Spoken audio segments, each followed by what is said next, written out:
In this tutorial, we're going to look at respiratory acidosis and alkalosis, and I'm going to give you an array of different calculations that you can do that will help with your clinical practice. You'll find this really useful, and I guarantee you'll learn something. Fundamentals of anesthesiology and critical care. With me, your host, Pat Nelligan.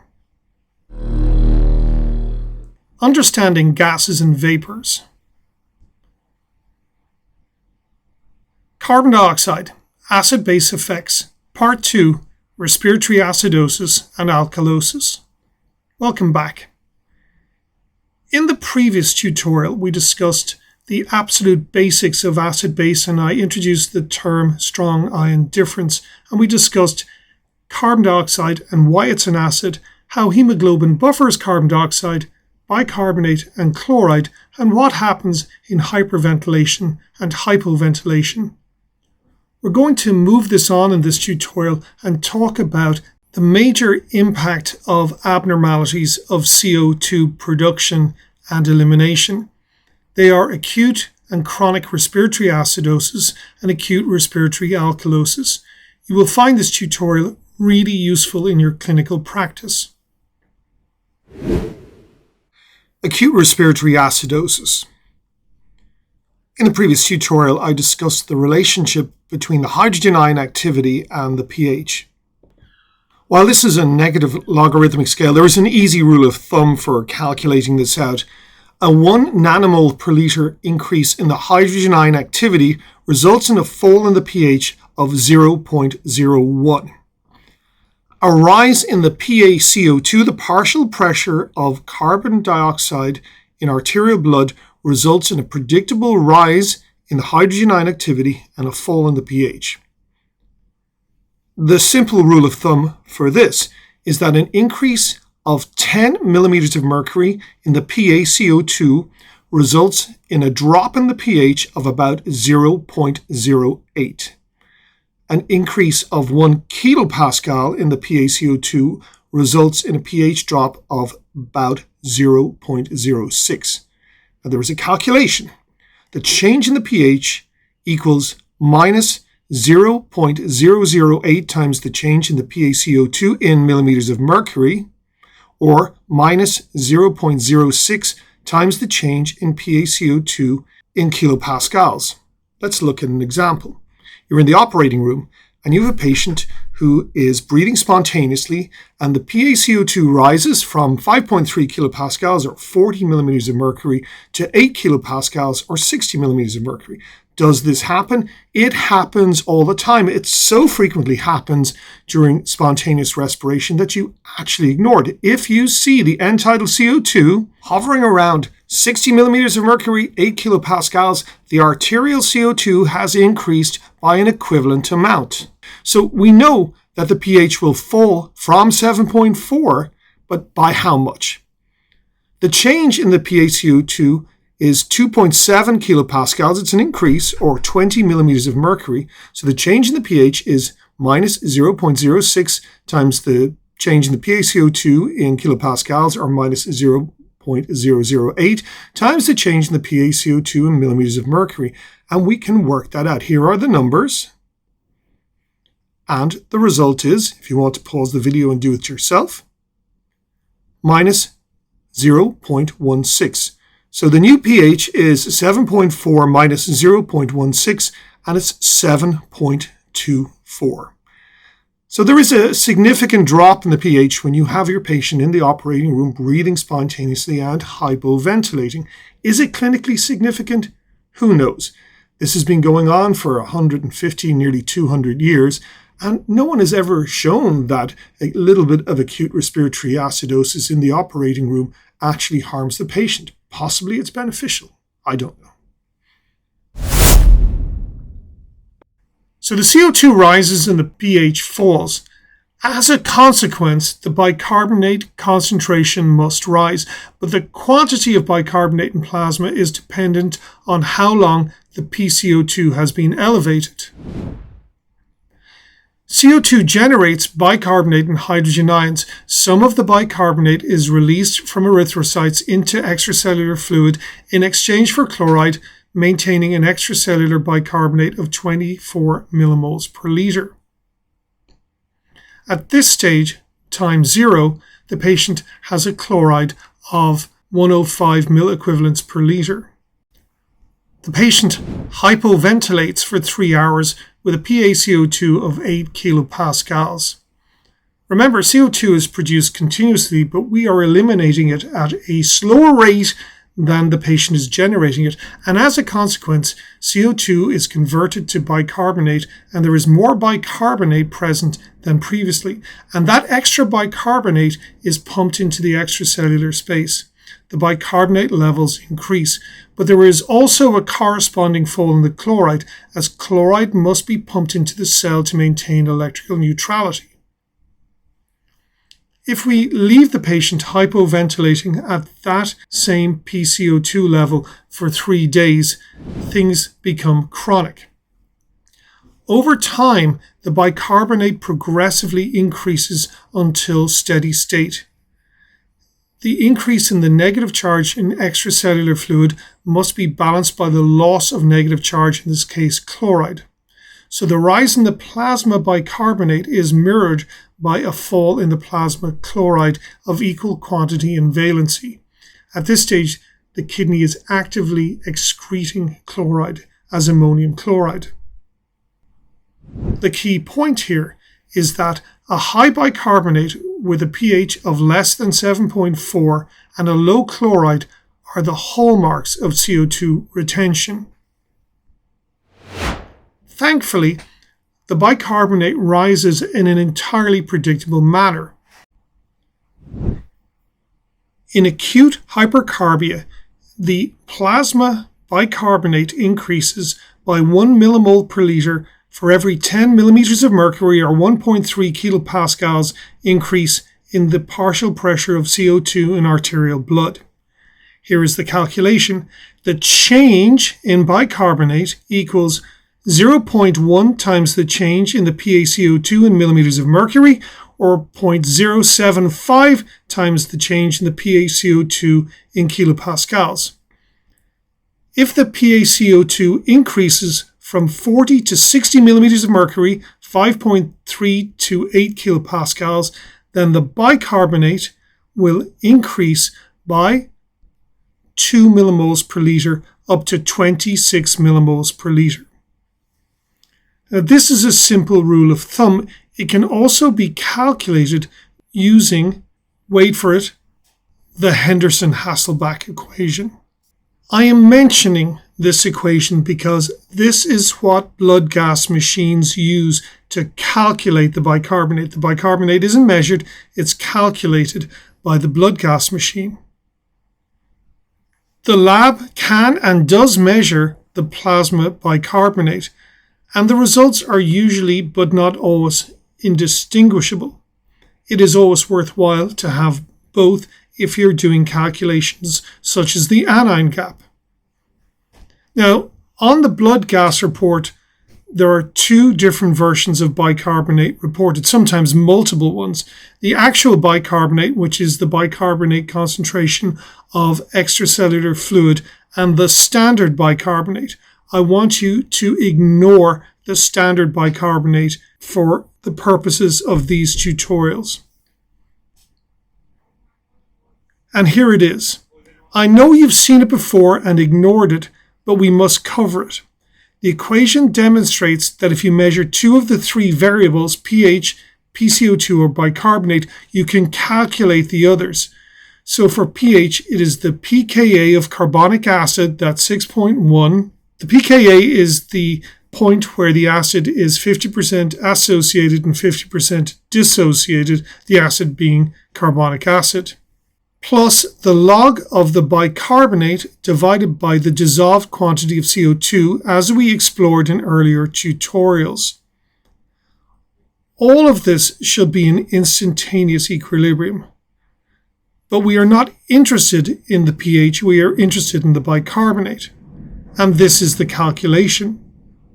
The bicarbonate is 0.23 times the PaCO2 in kilopascals multiplied by 10 to the power of the pH minus 6.1, or 0.03 times the PaCO2 in millimeters of mercury multiplied by 10 to the power of the pH minus 6.1. If the pH is 7.4, then 0.23 times 5.3 times 10 to the power of 7.4 minus 6.1 equals 24 millimoles per liter, and you get exactly the same numbers when you do this in millimeters of mercury. When the PaCO2 rises to 8 kilopascals or 60 millimeters of mercury, we can feed these numbers into the calculation. This is 0.23 times 8 times 10 to the power of 7.24. I showed you how to calculate that earlier on, minus 6.1. That's 25 millimoles per liter, and you get exactly the same number if you use millimeters of mercury. This calculation is slightly smaller than what we came up with using rules of thumb. But here is a table that shows you the relative bicarbonate versus pH versus PCO2 in millimeters of mercury or kilopascals. And in this particular table, I have used the rules of thumb. Remember, though, that in respiratory acidosis, the system is always electrochemically balanced. The charge from hydrogen ions and bicarbonate are always equal. But, as I've mentioned, the strong ion difference is reduced marginally due to chloride uptake in erythrocytes. Let's move on to chronic respiratory acidosis. So far, we have looked at acute respiratory acidosis, and the pH is always below 7.35, and maybe very low indeed. The PaCO2 is above 5.3 or 40 millimeters of mercury, and the bicarbonate is slightly raised, and the chloride is slightly reduced, sometimes imperceptibly. In chronic respiratory failure, usually called chronic respiratory acidosis, although this is a bit of a misnomer due to the restoration of steady state and electrochemical changes, the pH is now within normal range, but below 7.4. The PaCO2 is elevated and the bicarbonate is substantially higher with an equivalent fall in the plasma chloride. It is possible to predict from the PCO2 what the bicarbonate will be and vice versa, and this is an essential rule of thumb. In chronic hypercarbia, the bicarbonate increases by 4 to 5 millimoles per liter. That can be a bit confusing, but this range is published in virtually every article on the subject. For every 10 millimeters of mercury or 1.3 kilopascal increase in the PaCO2, we are going to take it that the bicarbonate increases by 4 millimoles per liter for every 10. And this is the calculation. The change in the bicarbonate is 0.4 times the PaCO2 change in millimeters of mercury and 3 times the PaCO2 change in kilopascals.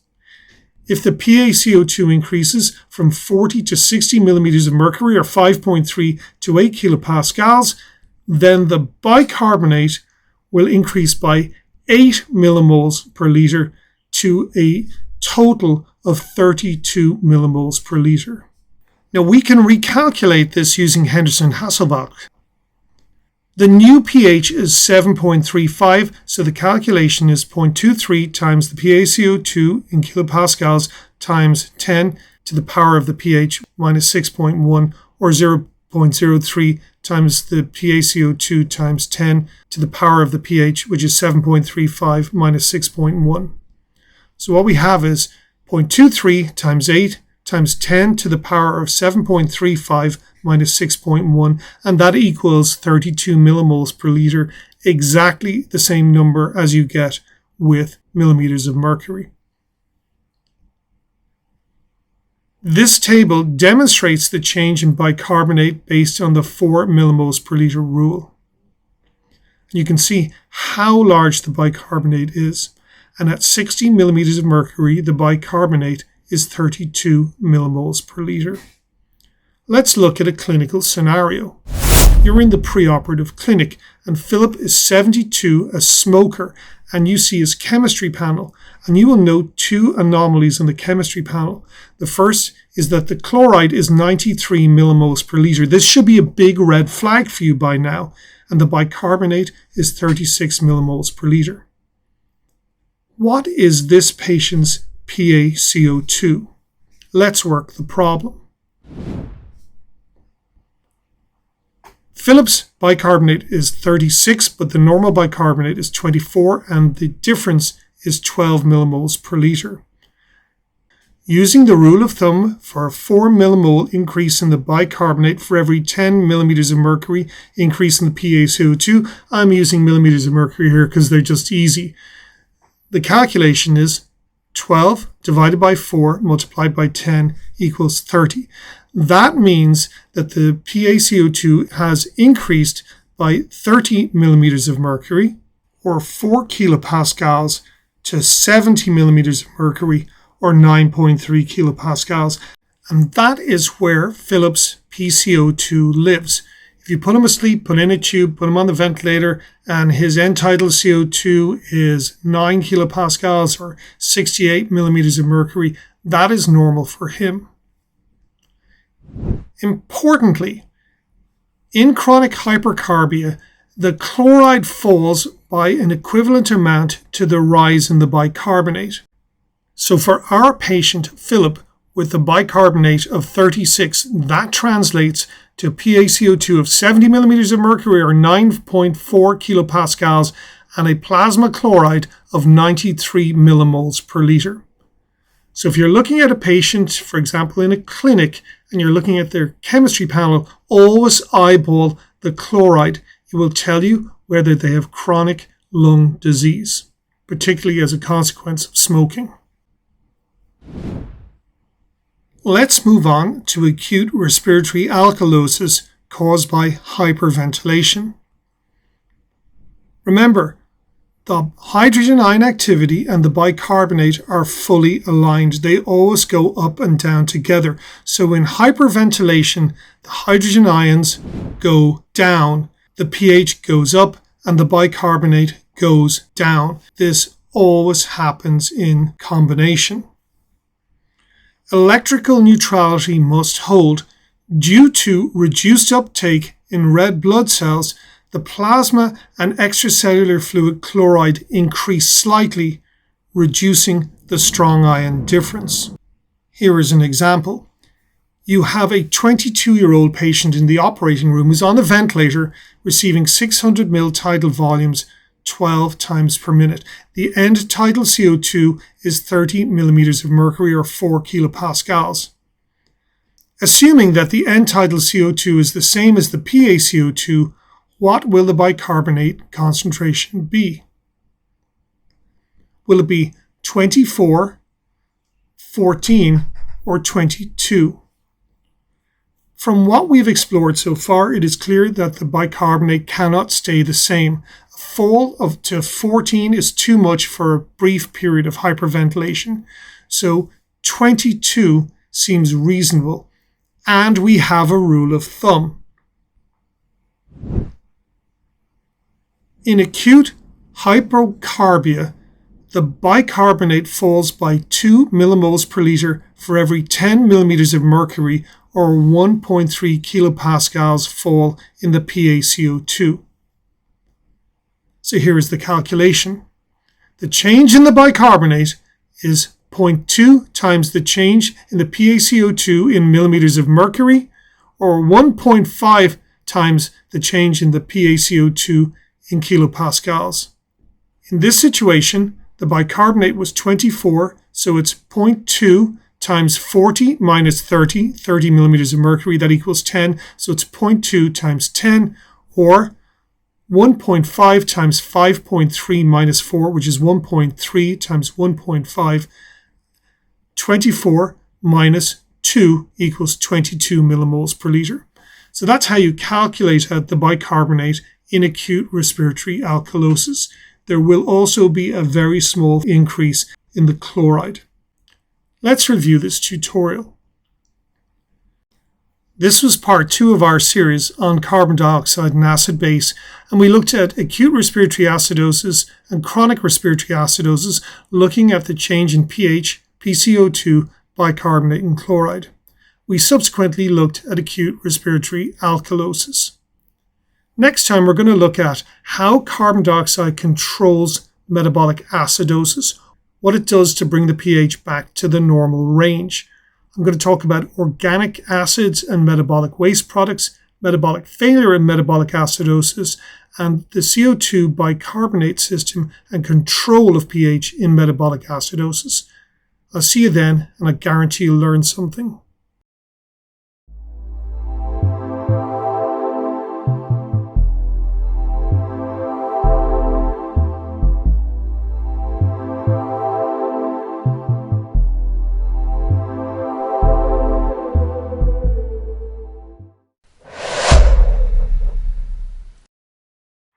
So that was acute and chronic respiratory acidosis and alkalosis. Next time, we're going to look at the role of carbon dioxide and bicarbonate in metabolic acidosis. I'll see you then.